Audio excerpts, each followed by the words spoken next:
Hello and welcome to my August video update.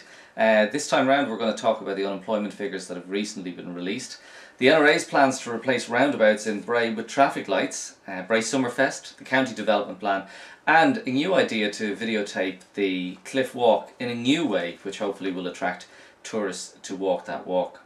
But let's start off on the negative. Unfortunately, the unemployment figures that came out from the CSO during the week paint a very bad picture for the Irish economy. 452,500 people unemployed on the live register, and that's really not the real figure, because emigration has hit Ireland again. It's back like the 80s. People are saying goodbye to their children, and unfortunately it's the best and the brightest who are leaving to build other economies, and that's a problem for Ireland because we are supposed to be the smart economy and the ones who are going to be the innovative people in Europe and the world, and we need those brains back. And another aspect that probably is keeping that unemployment figure down a little bit is the amount of people who have gone back to full-time education because they can't get jobs, and people on government training courses. So the figure is probably closer to 500,000. So this is a crisis in Ireland, and that's why I think the Taoiseach should go on the television and do a national broadcast to the people of Ireland, telling them what this strategy is, because there doesn't seem to be any leadership there, and people are scared. Not only the people who've lost their jobs already, but there's a lot of people who are scared of losing their current jobs, and there's a question mark over the government's ability to govern, considering now we've put 24.4 billion into Anglo-Irish Bank. Obviously Fine Gael are saying that bank should have been closed down, and I think the government had been saying that even in their wildest dreams it wouldn't get that bad. So unfortunately they're out of touch, and we badly need a job strategy right now.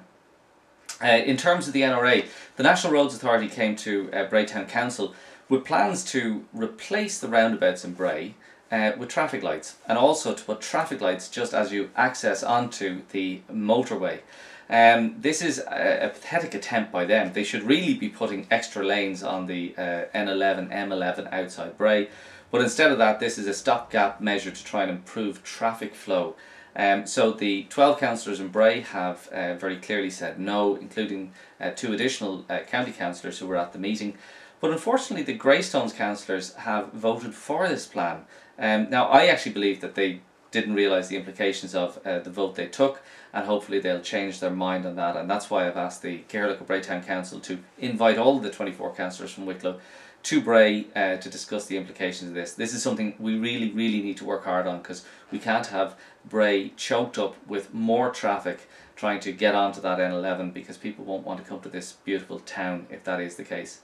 Summerfest has just finished, and what a fantastic Summerfest it has been, with the air show and the community really coming together with the carnival. There's been a great atmosphere. They got good weather too, which is fantastic, and I just want to say my congratulations to all involved in that. I know Councillor McGlynn is the head of that organisation, and he's done a great job, along with the full team who've done it for now, which is a good few weeks it takes up in the summer, but it's absolutely brilliant, finishing last Sunday with that wonderful, with those fireworks, as we all were able to watch them go off. The county development plan is up for grabs at the moment, and I'd just like to say I'm really happy that the Greystones councillors seem to have come around to the idea of keeping the listing of the Latouche. The protection of that building, I think, is important. We have to look after our heritage. I know they were sort of saying it would help a developer maybe to knock it down and rebuild something else, but I do believe there's heritage sites that we do have to protect, and I'm happy enough to protect just the facade of the building. The insides I'm not too concerned about. I think that definitely can be worked on. The Cliff Walk is a fantastic walk. Everybody's always talked about it, but the question is, how can we get more people to walk, and how can we improve it? Well, we are on a committee at the moment which has been chaired by Eugene Finnegan, and we've been working hard over the last 5 years to make improvements, and recently we did a land deal to actually buy a part of land in Greystones, which allows that walk safely go through, because the other part of it had been falling into the sea. So now that we've done that, what we're going to do is we're going to make a film, and it's a film of the actual walk, and we're going to get Philip Byrne, who's chair of the Coast Care group, who do fantastic work, but also along with being chair of that, he's a guide with Fáilte Ireland, so he's going to take us through the walk, and he's going to point out all the interesting pieces that you can see from the walk, and the history too of that walk. A lot of history there. That's going to be available on YouTube, and that means hopefully a lot of people from all over the world will see it and will come and want to walk it. and that's what we want. We need more tourists into our towns.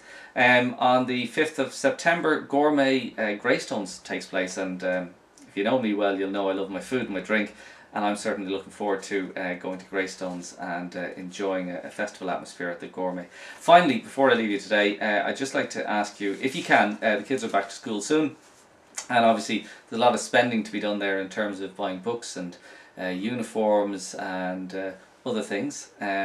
If you could, please think twice about going elsewhere. Please try and buy locally. Bray, Greystones, Enniskerry and North Wicklow particularly, if you could. It would mean an awful lot. Let's keep the spend at home, let's keep jobs here, and let's keep the economy going.